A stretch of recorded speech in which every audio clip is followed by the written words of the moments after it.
Sejam bem-vindos ao vídeo, eu sou o professor Valtécio. Nesse vídeo nós vamos comentar questões da parte de geometria espacial envolvendo conteúdo de cilindro, né, esse sólido geométrico dos corpos redondos. E eu escolhi questões que fazem parte de uma lista onde eu selecionei as tidas como mais interessantes, tá bom? Sugiro que quem estiver assistindo esse vídeo assista as aulas 1 e 2 de cilindro do canal, para entender bem as resoluções desse exercício. Então vamos lá. Determine a área total de um cilindro reto equilátero cuja altura é 10 centímetros e o diâmetro da base também é 10 centímetros. Então, como ele é um cilindro reto equilátero, o que vai acontecer é que se você fizer a secção meridiana, que é aquele corte passando exatamente pelos pontos médios das bases, você vai ter exatamente um quadrado. Isso indica o quê? Que a altura, que é essa dimensão aqui, essa altura, ela coincide com o diâmetro. Por isso é que tem aqui a altura sendo 10 e o diâmetro sendo 10, tá bom? E no caso, como o diâmetro é duas vezes o raio, então isso indica que o raio vai ser 5 centímetros, o raio será 5, e a altura, como foi colocado no texto, 10 centímetros, tá bom? O que ele quer é a área total. Bem, quando a gente fala de área total, a gente fala de planificação. Ora, o que é que a gente sabe do cilindro? Que a planificação do cilindro, ela é representada por um círculo, como se fosse a base, um retângulo como se fosse a superfície lateral, né, como se você abrisse o cilindro, né, como se você tirasse essa lateral do cilindro, forma um retângulo, e o outro círculo da base, tá bom? E aí os elementos que a gente tem que observar é o seguinte: primeiro, parte fácil, né? O raio da base, né, que é uma base, as bases aqui são paralelas e mesma área, raio comum. Então, no caso, a área da base é uma área do círculo, que é πr ao quadrado, bem simples. E aí a parte mais interessante é calcular a área da superfície lateral, que é a área desse retângulo. Ora, essa altura, ela coincide com a altura desse retângulo aqui, que a gente vai chamar de h, né? Bacana? E esse comprimento dessa dimensão inferior, da base desse retângulo, coincide com o comprimento da circunferência. E aí o comprimento da circunferência é 2πr. Aqui eu vou só colocar a área da base, tá bom? A área da base igual a πr ao quadrado. Esse comprimento da circunferência, a gente sabe que é 2πr. Então, o que é que a gente vai tirar daí? Ora, se eu preciso calcular a área dessa superfície lateral, vai ser igual, a área lateral, vai ser igual a base vezes a altura desse retângulo, que vai ficar 2πr vezes h. Então, essas são as expressões que a gente vai se basear para calcular a área total do cilindro. Então, vamos lá. Então, a área total do cilindro vai ser igual a 2 vezes a área da base mais a área lateral. Aí eu vou só repetindo aqui as informações. A área da base vai ficar igual a πr ao quadrado. Vão ser duas, né? Πr ao quadrado vezes 2, duas áreas da base. E a área da superfície lateral é essa expressão aqui, ó. 2πr vezes h. Alguns livros gostam de colocar alguma expressão aqui como se fosse melhorando essa expressão, colocando 2, o π e o r em evidência, porque o r também está comum nas duas partes. Então, vai ficar 2πr. E aí, dentro do parênteses, o outro r, já que é r ao quadrado, e o hzinho. Pronto, a gente encontra essa informação em alguns livros, né? A área total do cilindro, 2πr vezes r mais h, né? Essas informações, quando você estuda, você até encontra às vezes essas expressões e fica um pouco confuso, mas é só compreender de onde é que elas vêm, tá bom? Então vamos lá, área total, agora eu vou jogar aqui as informações, o raio é 5, e eu sei que o raio é 5 e a altura é 10. Então a área total vai ficar 2 vezes 5, 10π, multiplicado por 5 mais 10, 15, ou seja, 150π centímetro quadrado. No caso, a área, a dimensão 2, né, que é centímetro, centímetro, centímetro quadrado. Isso aqui é o primeiro resultado. Se ele pedisse uma resposta usando uma aproximação, aproximadamente, você poderia considerar o π sendo 3,14, né? Então, a área total seria igual a 150 vezes 3,14. Vou fazer essa continha aqui pra gente. 150 vezes 3,14 vai ser igual a 471. Então, seria aproximadamente 471 centímetros quadrados. Tá bom? Então, vamos agora para a questão de número 2. Bem, na questão de número 2, o que acontece? A gente tem até uma questão da Universidade Federal do Piauí. A gente tem assim, ó, uma fábrica de conservas para embalar um produto encomenda uma partida de vidro no formato de cilindros. Eu sempre recomendo ao aluno, se não tem aquele gráfico, né, se não tem a imagem, faça aquela figura, não custa nada. Então, vou fazer um cilindro aqui bem rápido, tá bom? Só para a gente olhar para esse cilindro, que ajuda até a raciocinar no problema, você ter aquela imagem. Então, ele tem esse cilindro, onde ele diz que com a altura interna de 12 centímetros, então essa altura é igual a 12 centímetros, e a capacidade igual a 432 ml. Essa capacidade, ela se associa ao volume, seria a mesma coisa que ele dissesse o volume do cilindro, né? O que ele consegue, digamos assim, se colocar internamente dele. Então, o volume é igual a 432 mililitros. E aí ele mesmo já colocou uma observação que nem sempre aparece. Essa informação é fundamental, às vezes ela não está presente. Que 1 ml é igual a 1 centímetro cúbico. Então, se eu digo 432 ml ou mililitros, é a mesma coisa de falar 432 centímetros cúbicos.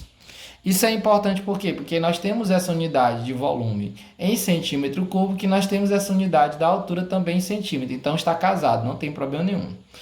Para atender a essas exigências, o comprimento da circunferência interna do vidro, ou seja, esse comprimento aqui,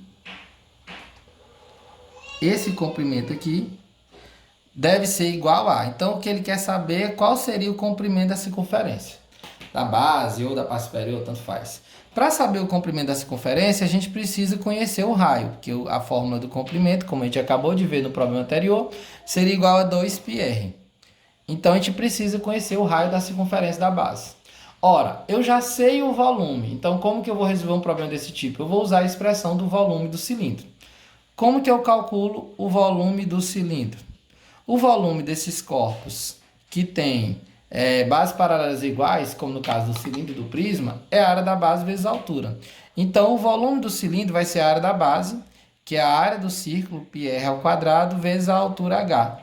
Então, vou usar essa expressão aqui, tá bom? É uma expressão muito importante. Volume do cilindro, πr ao quadrado vezes h, que seria a área da base vezes a altura. Ora, eu já sei que o volume é 432. Eu já sei, no caso aqui o π, eu vou colocar o π. Professor, por que eu vou colocar o π e não 314? Olhe para as alternativas. Nas alternativas, ele não tirou o π da jogada. Então, o π ainda está presente. Então, a gente não vai colocar a aproximação numérica de 3,14. O raio é o que eu busco. Eu preciso do raio. E a altura foi dada no texto, que é 12 centímetros, tá bom? Então, 12. Ora, se você observar, esse 32 e esse π, eles vão passar para baixo do 432 dividindo. Professor, mas o π vai passar dividindo? O π é uma constante, o π é um número, então ele vai dividindo também assim como 12. Então, o que vai surgir daí é o seguinte, ó, r ao quadrado é igual a 432 dividido por quem? Por π vezes 12. π vezes 12. Eu vou subir aqui, para ficar melhor da gente acompanhar. Então, o r ao quadrado vai ser igual a quem? Ora, quando você dividir o 432 pelo 12, vai dar 36, tá bom, pessoal? Aqui, quando você fizer essa divisãozinha, 432 pelo 12 vai dar 36. Então, ficou 36 sobre π. O que é que eu vou fazer com esse ao quadrado? Sempre que a gente tem um ao quadrado, a gente passa para o outro lado uma raiz, como se você levasse os dois membros a uma raiz. Então, vai ficar r igual a raizona, como eu gosto de dizer, de 32 sobre π. A raiz de 36 sobre π. A raiz de 36 a gente sabe que é 6. E a raiz de π é um valor, vamos dizer assim, um valor irracional. Professor, eu posso racionalizar? Pode, você pode racionalizar aqui, não tem problema nenhum. Racionalizando fica o seguinte, fica 6 raiz de π. E aí eu vou multiplicar pelo próprio denominador com essa mesma raiz de π, raiz de π, raiz de π e raiz de π. E aí é aquela coisa, como se fosse uma raiz quadrada ou raiz quadrada de 2, a gente faz muito essas racionalizações. Então vai ficar igual a 6 raiz de π sobre, aqui vai ficar raiz de π com π ao quadrado. Então vai ficar, a raiz vai embora, vai ficar só o π. Ah, o aluno diz, professor, mas não tem essa alternativa. Eu encontrei esse resultado, não está presente nenhuma alternativa. Se você reler o texto, você está vendo aqui que ele não quer o raio. Ele quer o comprimento da circunferência interna, ou seja, o comprimento da base desse cilindro. Então, no caso, eu vou usar o raio para calcular esse comprimento. Ah, então aqui sim o final do problema. Ó. Comprimento é igual a 2πr. Vou usar aqui a canetinha vermelha aqui. Então, vai ficar 2π vezes o raio que eu encontrei, que no caso é 6 raiz de π sobre π. Perceba que tem um π no numerador e um π no denominador e está tudo multiplicando, eu posso simplificar. Então, esse π foi embora, ficou só o 2 e o 6 e a raiz de π. Ou seja, 12 vezes 6, 12 raiz de π. E como está tudo em centímetros, centímetro quadrado, centímetro cubo, vai ficar 12 centímetros. 12 raiz de π centímetros. No caso, a letra C, tá bom? Bem, dando continuidade aqui, nós vamos fazer um problema que esses problemas são muito comuns, que é quando você encontra dois corpos, né, da geometria espacial, um internamente ao outro, ou seja, um inscrito no outro, tá bom? Nesse caso aqui, você tem um cubo inscrito num cilindro, onde a gente percebe que os vértices do cubo tocam aqui na base do cilindro. Professor, mas não está perfeito o desenho. Desculpe a não perfeição do desenho, mas foi porque o próprio professor Valtesse aqui que construiu essa imagem, tá bom? Então, vamos lá. Ó, um cubo de aresta H é inscrito num cilindro de mesma altura. Então, ó, tem um cubo de aresta H inscrito num cilindro de mesma altura, tá bom? Até coloquei aqui, ó, essa arestazinha, qualquer uma delas, né? Ela mede H e a altura do cilindro também mede H, perfeito? Até a gente percebe isso na imagem. E aí o que ele quer saber é a área lateral desse cilindro. A área lateral do cilindro, só recordando, acabei de comentar na questão anterior, você precisa de quê? Você precisa da altura, ok? Nós já temos essa altura H. E você precisa do comprimento da circunferência da base. Você precisa do comprimento da circunferência do cilindro, que é igual a 2πr. Então, nada mais assim, vamos dizer assim, a pergunta mais importante aqui é descobrir qual o raio da base desse cilindro. Aí eu sempre dou, quando eu vejo esse problema, eu peço para o aluno tentar enxergar como se ele olhasse por cima ou por baixo, né? Uma outra forma de ver a imagem. Se você olhar ela de baixo para cima, vamos dizer assim, é como se você observasse um círculo, onde você tem um quadrado tocando aquele círculo, né? O quadrado está inscrito no círculo. Desculpa aí se o quadrado não ficar perfeito. E aí o que vai acontecer? Ora, você sabe que esse quadrado tem lado H. Aí o que a gente sabe? Quando um quadrado tem lado L, a diagonal é L raiz de 2. Da mesma forma aqui. Se o quadrado tem lado H, essa diagonal do quadrado seria H raiz de 2, tá bom? A diagonal do quadrado de lado L é L raiz de 2. Aqui no caso, H raiz de 2. Ora, e o raio é qualquer ponto aqui do centro até a lateral do cilindro aqui, ó. Até a base. Então, isso aqui é o raio. Como se eu estivesse observando essa diagonal aqui sendo o H raiz de 2 e essa parte do centro ao lado aqui o raio. Ora, se essa diagonal toda é igual a H raiz de 2, o raio vai ser exatamente a metade. O raio, a gente pode perceber que o raio vai ser H raiz de 2 sobre 2. Essa é a informação que o aluno tem que perceber. Tá bom? Eu poderia até pedir para o aluno usar H, chamar essa diagonal de x e usar Pitágoras para encontrar esse H raiz de 2, mas como é bem conhecido, não tem problema, tá bom? Então, vamos lá. Como eu vou calcular a área lateral desse cilindro? Ora, a área lateral vai ser base vezes altura. 2πr, que o raio aqui, no caso, é H raiz de 2 sobre 2, vezes a altura H. A altura Hzinha aqui do cilindro. Então, ó, o que a gente vai perceber? Que esse 2 está comum, então eu posso simplificar. E aí, quando você terminar o problema aqui, você vai encontrar que a área lateral do cilindro é igual a π vezes h, com o outro h ao quadrado, vezes a raiz de 2.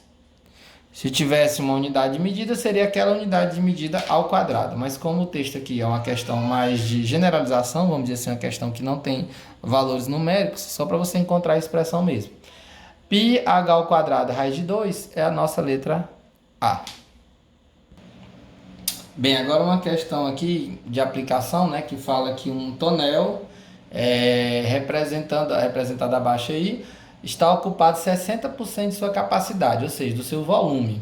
e ele quer saber qual a quantidade de água contida nele. Ou seja, ele quer saber o volume desse tonel quando tiver 60% da sua capacidade. Pois bem, se você tem dois caminhos aqui. Você pode calcular o volume total dele e depois calcular 60% desse volume, ou você pode calcular, eu vou fazer essa segunda forma que o aluno às vezes fica com um pouco de receio, mas dá certo. Você pode calcular 60% dessa altura, como se fosse assim, ó. Aqui seria 50%, então aqui eu vou considerar 60% dessa altura. Como assim, professor Valtes? É só você imaginar o seguinte, ora, se eu estou com 60% da altura, então é porque aqui está ocupando 60% do volume desse tonel. Então a primeira coisa que eu vou fazer é calcular 60% da altura dele. E aí eu vou usar essa nova altura, vamos dizer assim, a altura linha aqui de 60%, é que eu vou utilizar no cálculo do volume. Então como é que eu vou calcular 60% de 60 sobre π? Quando eu trabalho porcentagem, eu sempre falo para os alunos, ó, minha gente, porcentagem, as pessoas usam regra de 3 até pelo vício, né, a mania. Mas você pode simplesmente fazer isso, ó. 60% é 60 sobre 100. Na matemática, sempre que tem esse de, você multiplica. Então, 60% de eu vou multiplicar. Aí, no caso, 60 sobre π. Pronto, quando eu fizer essa continha que eu já encontro a altura correspondente a 60% do tonel. Aqui eu tenho dois zeros, eu vou cancelar aqui. Então, ficou 6 vezes 6, 36. E 1 vezes π, π. Então, essa vai ser a nossa altura que eu vou usar. Essa nova altura aqui, tá bom? E aí, no caso, como que eu calculo o volume do cilindro? O volume do cilindro é πr ao quadrado vezes h. Então, o volume vai ficar igual a π vezes o raio. Muito bem, aqui ele não falou no texto, mas ele disse que o diâmetro é 50. Essa distância é o diâmetro. Então, o raio vai ser somente a metade aqui. O raio igual a 25 centímetros, né? Então, 25 ao quadrado vezes a nova altura, que eu vou colocar aqui, 36 sobre π. Ora, se você perceber, o π está multiplicando no numerador e no denominador. Percebam que vários problemas a gente não precisa colocar aquele valor 3,14, né, 3,14, logo no início. A gente espera ver o que acontece, que às vezes o problema já é, digamos assim, ele já é criado, ele já é armado para você cancelar o π. Então evita até de você fazer uma conta com número decimal. Ah, eu vou colocar aqui 3,14, aí você faz uma conta desnecessária, já que eu já cancelei o π. Então não tem esse problema aqui de cancelar o π, ou de trabalhar com esse número aproximado de 3,14. Então 25 ao quadrado, agora 625, vezes o 36. Deixa eu só ver se está tudo na mesma unidade de medida. Centímetro, centímetro, sim. Então aqui ficou 22.500 centímetros cúbicos. Aí o aluno diz, professor, mas eu não estou vendo nenhuma alternativa nesse formato. Primeiro, ele quer aproximação, ó, aproximadamente. E se você perceber, está em litro. Então o que acontece é, um litro tem 1.000 mililitros. 1 litro tem 1.000 mililitros. E 1 mililitro é igual a 1 centímetro cúbico. Então 1 litro é igual a 1.000 centímetros cúbicos. Então, usando essas duas informações, eu posso concluir o seguinte, que se eu tenho uma resposta em centímetro cúbico e preciso compará-la com resultados em litro, ou seja, eu preciso converter para litro, na verdade o que eu faço é dividir por 1.000, porque é o processo contrário aqui, eu vou pegar de centímetro cúbico para litro. Então, quando eu dividir isso aqui por 1.000, dividindo por 1.000, o que é que vai acontecer? É como se eu deslocasse a vírgula 3 casas, então vai ficar 22,5 litros, que é aproximadamente 20 litros. Essa aqui é a alternativa 20 litros, tá bom? Agradecer quem assistiu o vídeo até o final e até o próximo vídeo.